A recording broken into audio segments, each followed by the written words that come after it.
How's it going, guys? So today I have the front wheel drive version of the 2GR engine. That's the transverse 2GR engine. Front wheel drive, dq250, and previously I had the all-wheel drive version released. This is the front wheel drive version. 2GR transverse engine, front wheel drive, dq250.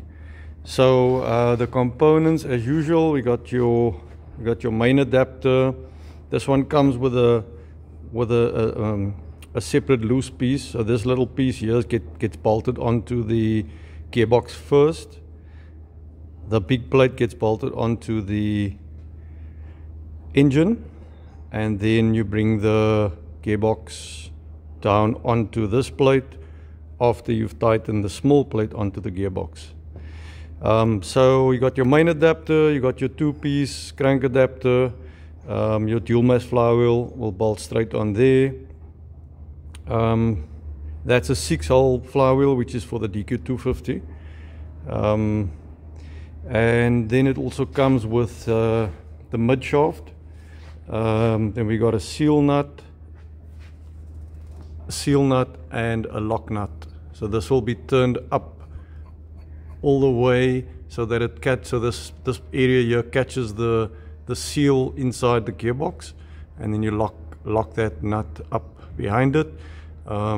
Just before you lock that nut up, you got to put some sealer on the thread and then turn the lock nut up, and then that will seal the oil from trying to come through the thread. So this one comes with the custom bearing support bracket, and those two threads are easy to get to. The one inside there is a little bit tricky. I haven't actually put it in. You can use a stud and nut. It should be easier to get to that one. And then for most of these DSG kits, the spline at the end of the mid shaft, I usually leave that spline to accept a Honda K series inner CV joint, which is this one. It's quite chunky and quite strong, so that will pop onto the bottom there. And then you've got, it ends more or less in line with the block. So, and there's plenty clearance behind there. You got enough clearance behind there. There's no trimming required. So the only thing, this block previously has been hacked out to allow for when I did the all-wheel drive kit, we had to take out quite a bit of the block over here for the transfer case to clear.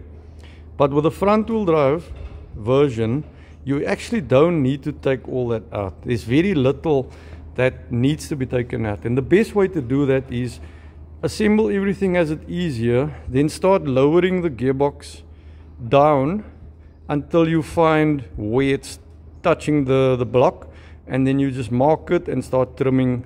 It'll most likely just be around this area over here, just this area over here.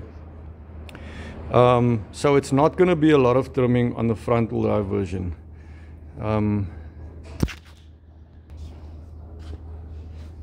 I'm just showing you what it looks like with the flywheel on there. And also should mention that the engine bolts will be marked in a packet.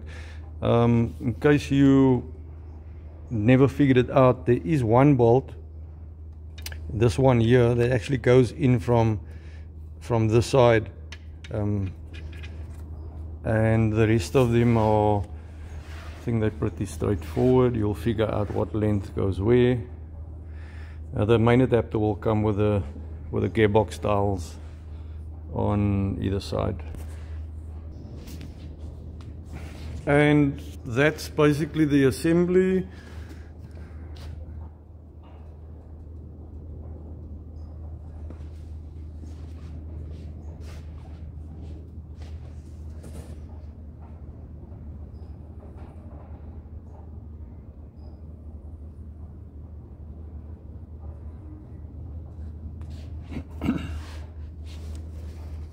So that's the seal nut I was talking about. So usually there's a seal sitting in behind this portion over here.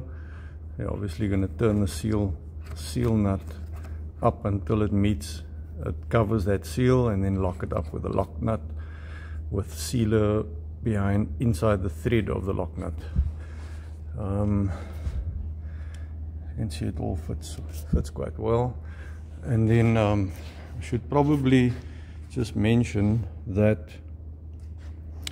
I actually managed to get the gearbox sitting just about in line with the sump.